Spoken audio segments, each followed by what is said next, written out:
Please start.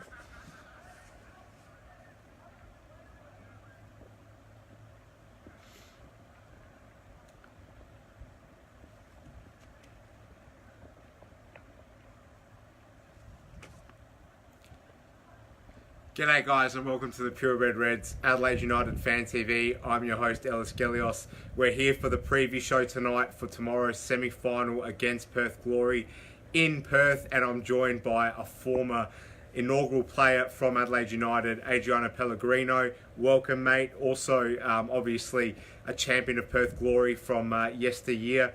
Now, it's fantastic to be with you, Adriano, for what is a huge game tomorrow night. We are filming at Adelaide City at the Oakton training base with the 18s, I believe, just behind us, finishing up their session now. So we'll just get into it, Adriano. So I'll take you all the way back to the early 2000s, mate. Long time ago. Yeah, you prospered with Adelaide City as a youngster before being snapped up to play for Adelaide United's inaugural team in the 2003-04 NSL season. I've asked two of your teammates from that inaugural squad in Elias Demetsidis and Nick Budden this question, and I'd like to do the same with you to get the ball rolling tonight. Take us back to the lead up to that season, as nobody really knew what to expect, as the whole concept of Adelaide United went from being planned on a sheet of paper somewhere in Gordon Pickard's office to becoming the state's top tier football club, which would go on to sell their first official game at Highmarsh in such a small window, of course. Now, you played 17 games that season, mate, and you scored one goal, which is impressive for a young player. Delineate what expectations you had for yourself, what your experience with United was like as a whole, and whether you truly believe there was longevity in the project, even after you left the club at the end of that inaugural NSL season. Yeah, sure. So first of all, I'd like to welcome everyone that's watching and everyone who's streaming in, and it's great to be a part of Ellis's program and what he's doing with the community here in football with South Australia. So yeah, those days were quite bizarre. I guess exactly where we're standing right now. The old National League days with Adelaide City were coming to an end, and we had sort of 7 or 8 months off before the Adelaide United start. And once again, it was plenty of meetings in Gordon's office, Yep. Which then stemmed to that first game of the season. Was something that I'll cherish for the rest of my life. Being at Highmarsh with a sellout crowd, it still puts goosebumps on my skin, even coming on for 5 minutes as a substitute. But yeah, I personally didn't think that that things were going to end like they did with Adelaide City. But as we've seen now, Adelaide United is a strong powerhouse of our state. A-League club, and yes, it all stemmed from those days, and it stemmed from the times we were there, and yeah, we had some great teammates while we were there, and credit to Gordon Pickard who put it all together, and there was a lot of people who helped him, but it was really down to him who did all his hard work, and you know it's a great credit, because look where Adelaide United are sitting now in football in Australia.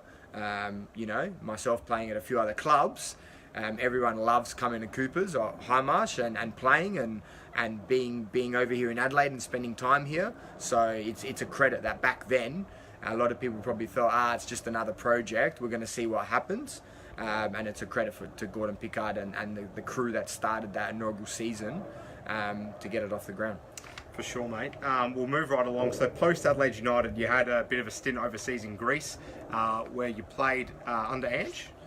Yep. Might not put those two together, but you did play under Postecoglou, as well as playing locally back here before you reached one of the pinnacle points in your career, becoming. So I'm just trying to get this light situation There you go. fixed up. Yeah, you reached the pinnacle of your career, going over to the West to play for Perth Glory. Can you firstly tell us what the connection, or how the connection rather, came about for you to join Perth?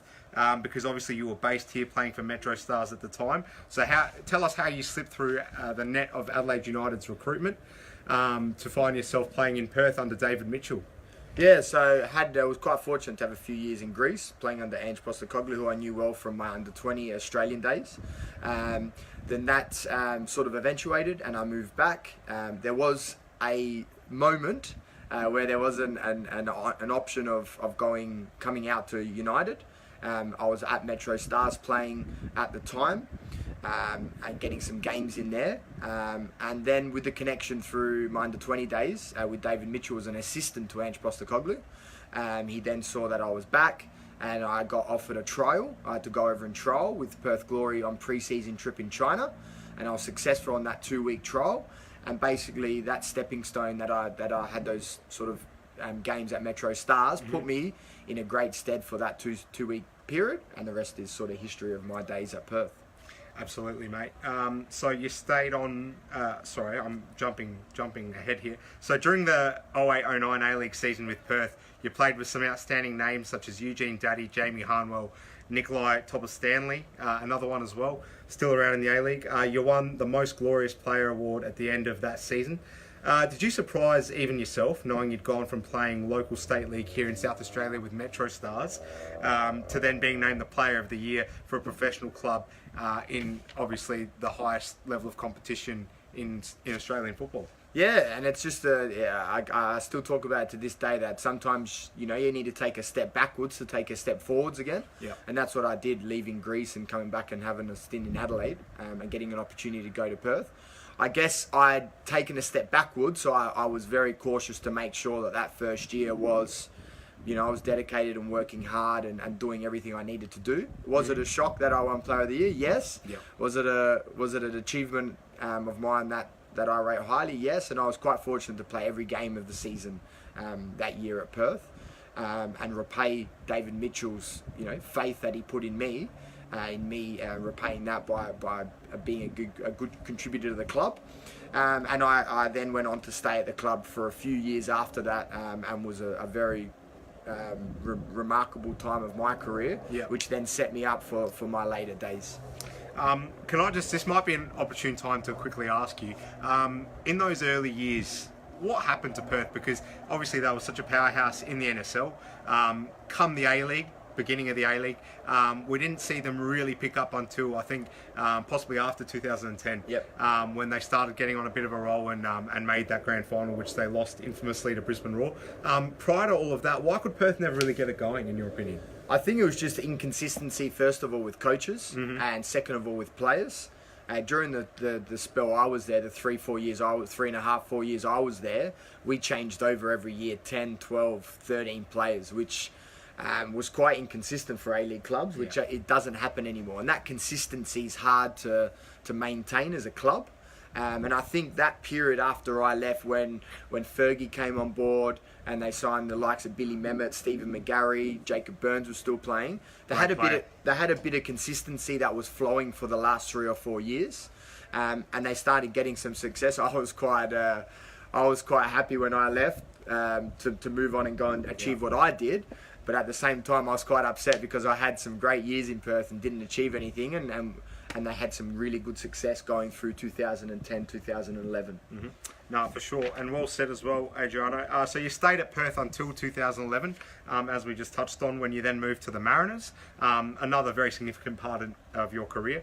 You won the A-League, obviously, in 2012-13, in that what I think everyone would describe as being an amazingly well-drilled unit. Obviously, Mariners haven't quite reached those points since, but you were in that squad and won the championship. Firstly, that must have been, a remarkable feeling to finally, reach a point where you can say you're part of a championship winning team in a top flight competition. So just, elaborate on that for us, and tell us what it was like being under Graham Arnold. Yeah, sure. So first I had a really tough decision to make because I got offered a new 3-year contract to stay in Perth. And then a phone call came through from my agent, and Graham Arnold was interested. So I had a very tough decision to make. I decided to take the decision to move to the Mariners purely because I wanted to win something. And I hadn't had that success at Perth. Sure. Once again, my time at Perth was great. But it was just time to move on, learn under a great coach. Graham Arnold had worked under Gus Hiddink. Prior to that, 2010. 2006 World Cup, sorry. So great experience, and it actually in the long run and looking back, it worked out for the best. Absolutely. So the first year we were minor premiers, went on and played Asian Champions League. Second year winning the A-League. So for me, as a young kid growing up, watching the National League, you always want to play and you tell yourself, I want to win the National League, I want to win the National League. But when then you get an opportunity in the A-League I remember that grand final day was hammer and tongs. Everyone just wanted to do whatever was possible, whether you were playing or you weren't or you're on the bench, just to get that medal around your neck at the end of the day. Okay. Because someone like me only gets one crack at that, Yep. and it's something that you're going to cherish and tell your kids for the rest of your life. So That's that time was great, and my experience under Graham was amazing. I made a lifelong friend with him, still in regular contact with him. Caught up with him a couple of months ago, which was great. So he's someone who I've learned a lot of. Yep. I model myself off of him now as a coach, and the instructions and how I mentor the next generation through the work I'm doing. A lot of that is modelled off Graham. Okay. And he's someone who's been a big influence in regards to football on and off the pitch in my life. There you have it. Well, it's fascinating to hear some of these stories and what it means to players, because obviously, we go through the cliches like they're nothing, but when you actually hear about it and you're standing next to someone that's lifted the A-League, it is really something else to just hear what it's like to live out that dream. So it's fantastic that you've elaborated and spoken so eloquently. Now, I want to ask you this. So I know for a fact that you're extremely passionate about nurturing South Australian talent. In 2016, whilst at the twilight of your career, you were quoted in the Advertiser as having a genuine concern for the lack of pathways for players in this state professionally. You set up Rept in order to boost the chances of SA prospects getting opportunities overseas. Now, I understand Rept doesn't work the same way it did in 2016 when you first set it up, but some quick quotes I have here from you. So you said, a lot of Australian players come here but don't get led in the right direction, and they don't have the right pathway and are not given the right opportunity to shine. The concept is for the player to have a 100% opportunity to show himself in front of coaches and during the right time of the year where coaches are looking for players. And you also said, did you sort of, and sorry, this is now my question, did you sort of know at this moment that you were going to get into coaching eventually? Yeah, so I set up Rep back when I finished playing in Thailand, just to give players an opportunity to come over to Thailand, to Asia. Yep. I think it's a huge market over there, especially in the Southeast Asian countries. And we are going to talk more about Asia broadly at the end of the preview, but please go on. And basically, I think there's a huge opportunity for players now growing up in Australia. I see a lot in Adelaide myself, that, okay, if you don't make an A-League squad and you can't get to that professional level in the A-League, that there is opportunities in Thailand, Malaysia, Vietnam, Laos, Cambodia, another country I played in. If the right opportunity is given and the right doors are open at the right time and you're in front of the right people, for sure. I think that I've seen now a couple years worth of NPL games, even reserve level and under 18 players, I think are more than capable of going over and having a 10-year professional career in Southeast Asia. Yeah, right. Well, I mean, I've always wondered about this because, when you talk about Asian football, everyone immediately thinks about the UAE, Japan, China now, South Korea. But there are these other sort of, what we kind of considered as lesser countries 15 years ago, who are now, in many people's view, surpassing the level of the A-League. So, there's obviously a market out there. We know for a fact that Asian countries love the Australian mould of a player, physical, particularly defenders. So it's great that perhaps those who miss out on A-League contracts or don't find themselves, in the right connection and playing youth football, at least in the A-League, to actually consider that there's a whole different market out there, and it doesn't have to be a case of just trying to stand out in the NPL. Yeah, no, definitely. And once again, I think that market opened up once our A-League clubs started competing in the Asian Champions League. Of course, the pinnacle of Asian football for me is Japan. It has been for a long time, and I think the development programs and what they do at youth levels there is phenomenal, which I've seen firsthand. But you've got countries like China, as we know, they've taken leaps and bounds, and Korea. But for me, the biggest market is Southeast Asia, where you go in and you can still play in a second or third division there. Set yourself up, have some good seasons, and then aim to go higher. And even an example of Japanese football is Mitchell Duke, an ex-teammate of mine who was at Central Coast Mariners. Yep. He Now was, at the Wanderers. He was quite fortunate enough to go and have a huge career in Japan. And now, of course, he's at the Western Sydney Wanderers. But for me, growing up in Adelaide, playing at Adelaide City, even the days in Adelaide United, Yep. there was never really opportunities to go to Asia. And that's something now I think that, you know, our young teenagers growing up here should aspire to, that they should open the horizon to opportunities. And once again, you do need to be a bit thick-skinned to move over and live there. For sure. But I think once you get through that first 3 months, 6 months barrier, you can go over and set yourself up and have a good long career over there. I think it'd be a good plan and a very wise thing for a lot of players that are perhaps viewed as not quite being at the level that's required in the A-League to consider for themselves. Yeah, sure. So we were doing that through Rept FC. We've been taking players over to Thailand, Yep. to Bangkok, where in Thailand there's 4 professional leagues. So yeah, Amazing to think that, isn't it? Yeah, huge league, and we were also fortunate enough while I was playing there to have Aurelio Vidmar coaching over there. Yeah, Bangkok at Glass. Bangkok Glass, Yep. and another Adelaide City legend. LA City legend, and the next teammate, under 20 teammate of mine, Matt Smith, was playing over there. And he, for of Bangkok course, won the Glass. championship with Brisbane Roar as well. Brisbane Roar. So. Well, it's absolutely pelting down here at Oakton, mate. We're going to get straight into the actual preview side of things now. Excellent. So, just going to inform viewers of the squad for Adelaide United. So, in is Nathan Constantopoulos, Carlo Armiento. They're both promoted, no outs, and Ken also still unavailable. For Perth Glory, in comes Shane Lowry, Fabio Ferreira, former United player, of course, and Juande. Out is Christian Popovic, Tony Popovic's son, who's a young defender, young centre-back as well, so no pressure, kid. And unavailable is Alex Grant, who's ill. Some quick stats and facts. So, 19 wins for Adelaide historically over the Glory. They've beaten us 14 times, and there's been 10 draws. We've scored 55 goals against them, and against us, they've scored 54. Some quick Opta stats. So this will be the first final series clash between Perth and Adelaide United in the Hyundai League history. Now, Adriano, famously, you played in a finals game against Glory in Perth, but we're going to touch on that a little bit later. In terms of the A-League history, this is the first time we meet each other. The Reds have only lost 3 of their last 10 clashes against the Glory in Perth. Perth are the only team in the A-League this season to concede a goal within the opening 15 minutes of a game. Another interesting stat, Adelaide United have a save percentage of 75% when playing away from home in the A-League. The second best of any team in the competition's Melbourne Victory with 80%.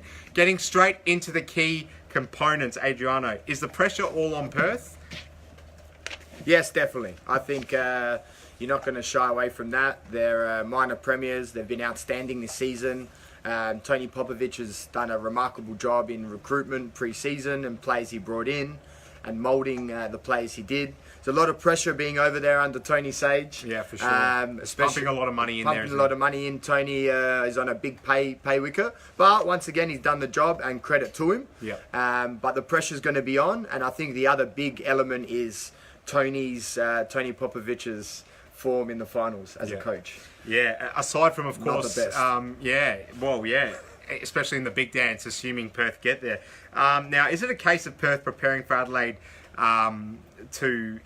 sorry, I'll reword that. So, is it a case of Perth preparing for Adelaide to let them have the possession going into this game? How should Tony Popovic approach the game, in your view? And likewise, how should Marco Kurz from Adelaide?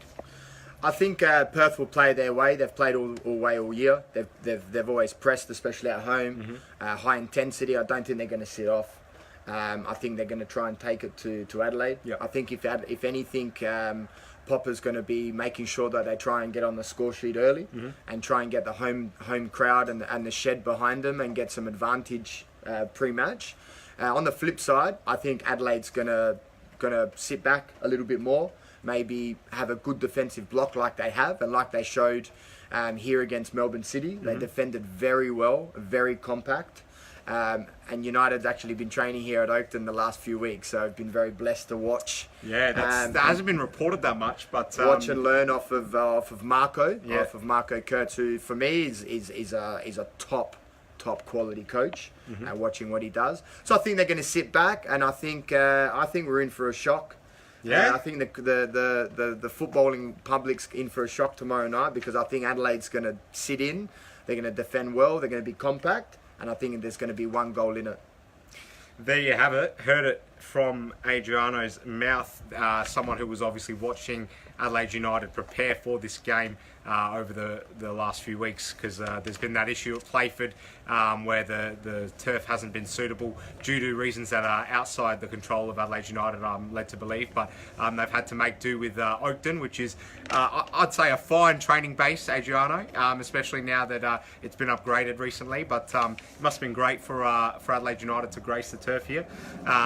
Anyway, we're going to press right along. So I want to ask you personally, going back to your days at Glory, what were your battles like against Adelaide United? So for me personally, battles were always big against Adelaide United, because I guess it was my old club and my hometown. But I think playing now at Perth and also being at Mariners, there's just always something about players wanting to play against Adelaide. You know, there is a high respect for Adelaide United in the league, and everyone loves travelling to Highmarsh. But Adelaide is always, I can't remember the last season that they haven't produced, you know, a good quality side that go out and fight and work hard. So it's always been good battles against Adelaide United. I think one of my last memories was a 3-2 win at Highmarsh when Jacob Burns scored the winner. That would have been 2011-12? 2011-12, that's the one. Good memory that was. I recall so that because it was a bad game to watch as an Adelaide fan, but a good win for your mob. So it's going to be a good game. But me personally, it was always good to play against Adelaide, and not for a point to prove, but more so for you know, that I'm an Adelaide boy and wanted to sort of do well to show the public that, you know, I've come through the organisation and through the ranks. For sure. Now, the Advertiser just put out an article today which talks about the fact that the last time we played Perth in a finals game, unfortunately it didn't go too well. You were a part of the Adelaide United NSL team in 2003-04. We went over to Subiaco. I was very young in this moment, but we went over to Subiaco, got done 5-0, Adriano. Can you tell us what happened on this day? Like, how did it turn to such a dire result in the end for Adelaide United? Yeah, there was so much hope. There was so much confidence on the plane. The group was up and buzzing. We had a huge travelling turnout as well. Huge travelling fans. I think rocking up to Subiaco, because it's a big footy oval as well, I don't think that suited I don't doubt that. Our play and our game's quite a big, I think it was a windy day that day as well. But yeah, some great memories. Once again, I think we actually started not too bad that day. I was on the bench, I actually didn't come on, so that might have been the reason. But no, some great memories from that trip over there. And it was a learning curve for everyone. It was a learning curve for the club. To go over and sort of get thumped. And I think that the years after that, they went on and played in the finals, and they were bigger, they were better. Potentially, I think there was talk afterwards we should have travelled earlier and maybe arrived there a day earlier. Of course, we weren't professional back then, so we've got to consider that. Especially with the flight time and the change of time over there. But once again, Adelaide United from those times on have now gone on to be a powerhouse of Australian football. So you think we benefited from that experience? I think we definitely did. People like me definitely did. You know, it's all a learning curve in those new sort of, you know, playing in the first ever finals for an A-League club, for a National League club, but a new club that's formed. It's always a learning curve for everyone that's involved, even off-field stuff. For sure, mate. I don't doubt that. Now, how much of a role will travel and recovery honestly play in Adelaide's chances of pulling off what would be a massive surprise? Yeah, so speaking of that, well, we just touched on that. It is a big trip to Perth, and it's not something that... But do you think it's been overcome now that, you know, we've been professional for the best part of 12 years? Yeah, I think it's overcome. I think it's more disadvantage for Perth Glory because they're doing it every second week. I think for the other club, it's not too bad because you know when it's coming, you predict, you make sure you train. I know Adelaide changed their training load this week to accommodate themselves for travel. I think they had a session, they did a session on Wednesday, then travelled out straight after that session, which will give them a good run out. We would have given them a good run out today, this afternoon, over in Perth. So yeah, once again, we're now talking of it's 2019. Everything's full professional. They've got all the rehab massages when you arrive at the hotel. Blah blah blah blah blah. They're pampered. They're pampered. Much more than you were in 2003. Pampered. So I'm guessing now these days, yes, travel can't be blamed. Yep. But it is something that always, as a player, plays on the back of your mind that you got to jump on a plane, you got to get over there, you got to sleep in a new bed. But for me, there should be no excuses from anyone. And it is a short turnaround as well for Adelaide, so we do have to consider that. But can you just quickly tell us, in your opinion, is it more of an advantage to have a week off or less? I personally think it's from Perth's perspective, obviously. I think that it's better not to have a week off. Yep. Because you're keeping in that same routine. Mm-hmm. Your training schedule stays the same. You get a full game in that weekend. Yep. Once again, coaches do juggle things around when you have the weekend off, and they'll have an internal game or whatever. But it's not the same. You're not rocking up to a stadium. You're not playing in front of a crowd. Absolutely. You've got a lot more time to think about the next opposition. I know Tony Popovic was over here in Adelaide for the Adelaide United game. Yep. He was sitting up in the stands. So once again, as a coach, you're now thinking about. You've got more time to think about things, which, as we know in modern sport, sometimes when you overthink situations, it doesn't work in your advantage. Yeah, for sure.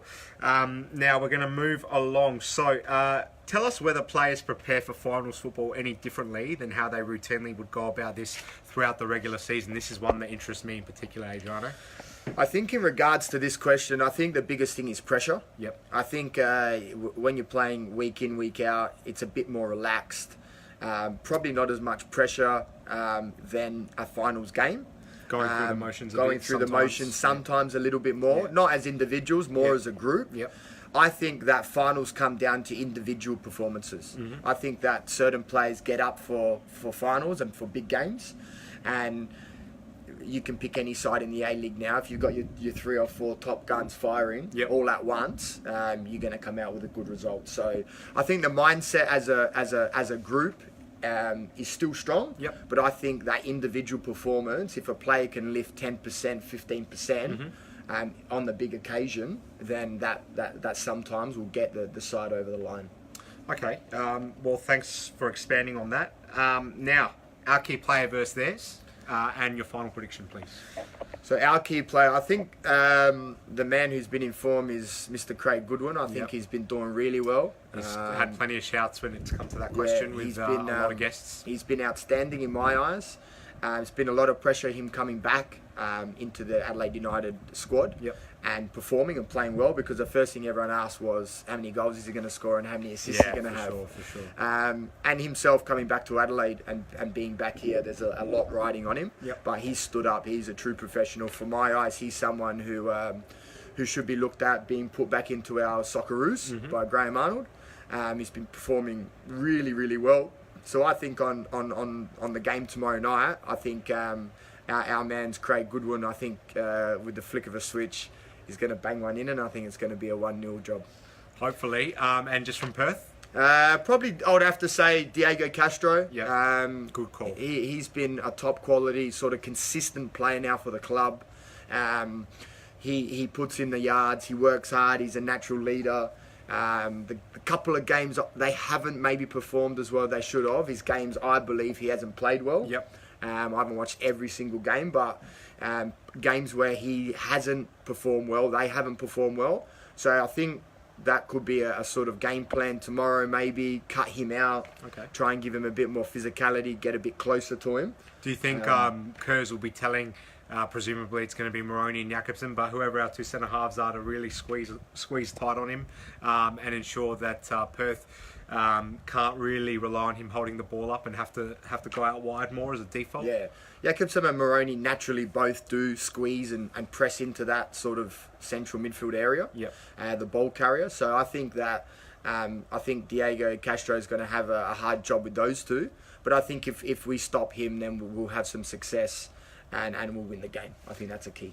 Excellent analysis, Adriano. So it emerged yesterday, just some general news now. It emerged yesterday that we are about to announce Marco Kurz's replacement, and that's going to be Gert-Jan Verbeek. Not a particularly popular last name when it comes to Dutch coaches that have had something to do with Australian football in the last 10 years, but this is pretty much worthy of an entire episode on its own, which we're going to cover separately to this, the pros and cons of this new manager that we are reportedly about to announce, but that's for another day. Now, Perth Glory finally secured Asian Champions League this season, Adriano, which had been a long-term goal of the owner, Tony Sage. Now, I just want to ask you, as someone who played in Asia a hell of a... Oh, That's right. This doesn't make for the best of TV Couple right of now. props here. As someone that played in Asia quite well for a significant portion of your career, do we overlook the value of what Asia can offer the Australian football landscape as A-League clubs, in your opinion? Yeah, definitely. I think we touched about it before. Asian football now is a huge market, and I think now with the advantages of our A-League clubs qualifying to go play over there, it brings in a huge even interest in sponsorship and what they can generate internally in a club. But more importantly, I think it's opening huge amount of opportunities for players and for coaches. Absolutely. We've seen now the likes of Graham Arnold, of Ange Postecoglou, of Tony Popovic, Aurelio Vidmar, some legends of our game who are big coaches, move over and coach there. Yeah, Alistair Edwards is another one. Alistair Edwards is at JDT in Malaysia. Mehmet Durakovic was also coaching at Selangor in Malaysia. So we've had some, huge coaches get an opportunity. And, when you really think about it, it comes down to that exposure. Asian Champions League, and I can talk about it firsthand with the success we had at Mariners going through to the last 8 and then playing against Guangzhou Evergrande. And a lot of players are on notice, coaches are on notice, and a lot of doors and opportunities opened up because we competed in that competition. There you go. And if we didn't play in that competition, a lot of players, including myself, would never have got the chance to go over and play in Asia. So I think that's huge for Perth. It's a credit to Perth, and a huge shout out to Tony Sage. He deserves all the success. He's been a sole owner of that club for so many years. He bleeds purple. A true gentleman, a true champion. So for them to have now some Asian Champions League experience is going to be great for the club and also for Perth as a city. I want to ask you this. So it's almost been like a real quick fix for Tony Sage. Last season, Perth leaked an awful amount of goals. This year, he's gone and really thrown a lot of money at the project, getting Tony Popovic back in to the A-League. He's brought a lot of good players to Perth who otherwise, in years gone by, they've struggled to get the best, cream of the crop in Australia. Does it show that there's a weakness in the league for him to have just been able to do this overnight effectively? Yeah, I guess money talks, first of all. So I guess that's where it starts from. Putting money where your mouth is and doing what you say you're going to do is something that Tony's always done. And going out and recruiting well, it's not easy to get the likes of someone like Tony Popovic to come and coach your club. But once again, it's down to Tony, I think, as a pure individual in doing that. And once again, you bring a good manager, you bring good players. That's something that attracts players is managers. And especially in the A-League these days, players want to be playing at clubs where they've got a good boss. Yeah, can't argue with that at all. Now, Adriano, you're an Adelaide City legend yourself.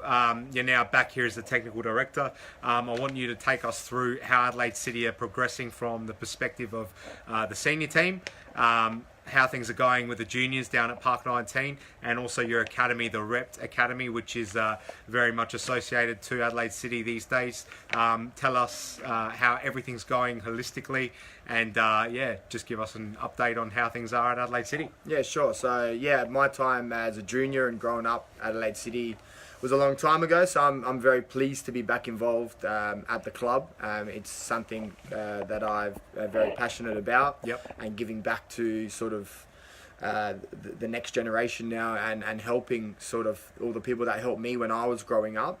It's a club that I hold close to my heart. Zoran Matic gave me my first game in the National League, and that sort of led me on to the career I had. So It's always good to see the old photos, and I showed you through a few of them before of all the old legends. And epic tour. I recommend it highly for anyone that might be an Adelaide City fan from the past or currently. Yeah, so currently senior technical director. So we've now aligned our under 16 up to our seniors as our senior environment, which I'm heading up, both boys and girls, and our junior environment at Park 19 and at Hutt Street, where our boys and girls are playing out of there from under 15s down. Rick Serracio's been doing a great job over the last 4 years in setting up that infrastructure. Sure has. And we're reaping the rewards of that and seeing some great talented players coming through at 15, 16, 17 years old. So bit of a transition year for the club, I guess, with what's happening with our seniors, with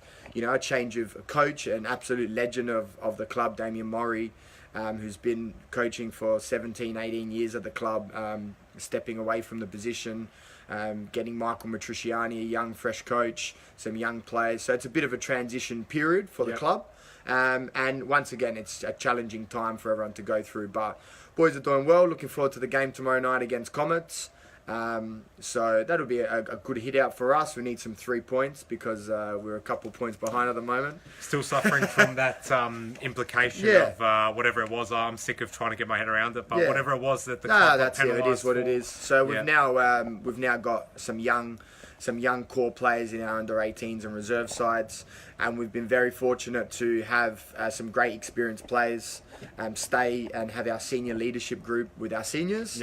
And we've got some young developing players coming through, and also with the inclusion of Marcus Flores, such a legend of our Don't club. we know all about him? Our club of Adelaide United, and now a legend of Adelaide City. Absolutely. Someone who has come to Adelaide and really made a huge difference at Adelaide City on and off the pitch. His leadership, what he's done this year has been first class. I take my hat off to the guy. He's been a true champion on and off the pitch, and now he's also his involvement with our juniors.